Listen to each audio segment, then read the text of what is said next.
प्रिय बंधुओं व धर्म प्रेमी सज्जनों, 15वीं शताब्दी में सतगुरु कबीर साहब के समय में समाज में व्याप्त संकीर्णता, कट्टरता, गलत दृष्टिकोण, अंधविश्वास, छुआछूत, जाति धर्म रूढ़िवादिता, बाह्य आडंबर, धार्मिक विद्वेष होती रहती थी।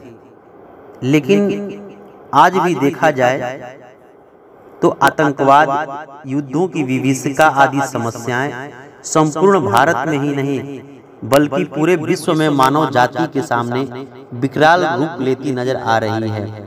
ऐसी भयावह परिस्थिति में समाज को सही राह दिखाने के लिए सतगुरु कबीर साहब की प्रेरणादायी जो वाणियां हैं उसको अध्ययन करना बहुत जरूरी है हर व्यक्ति को। तो कुछ ऐसे ही उस समय भी बड़ी मजहब को लेकर, जाति को लेकर बड़ी कष्ट होते थे। बहुत सारे लोगों को दुख होता था, लेकिन बड़ी आडंबर था। उस आडंबर को भी सतगुरु कबीर साहब जी खत्म किए। एक समय की बात है जब सतगुरु कबीर साहब जी गंगा जी के किनारे बैठे हुए थे।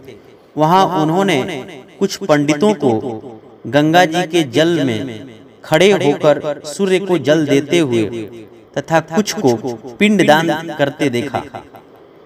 अनेक तरह से कर्मकांड क्रिया में फंसे पंडितों को सत्य ज्ञान देने हेतु सतगुरु कबीर साहब ने एक जुक्ति रची। गंगा जी में प्रवेश कर सतगुरु जोर जोर से किनारे की ओर जल फेंकने लगे। सतगुरु को इस तरह की कार्य को देखकर पंडितों ने पूछा, आप इस तरह पानी क्यों फेंक रहे हैं? सतगुरु कबीर साहब जी ने जवाब दिए, आप लोग वहां क्या कर रहे थे? हम सूर्य को जल दे रहे थे। लोग कहे कि हम सूर्य को जल दे रहे थे, हम अपने स्वर्गीय पितरों को पानी दे रहे हैं। तब कबीर साहब यह बात सुनकर बोले, हम भी अपने बगीचों को पानी दे रहे थे। इस पर पंडित जी ने हंसने लगे और बोले, कबीर साहब,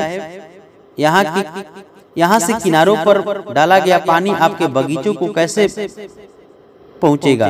आपके बगीचे को कैसे सींचेगा? कबीर साहब बोले, जब तुम्हारे यहाँ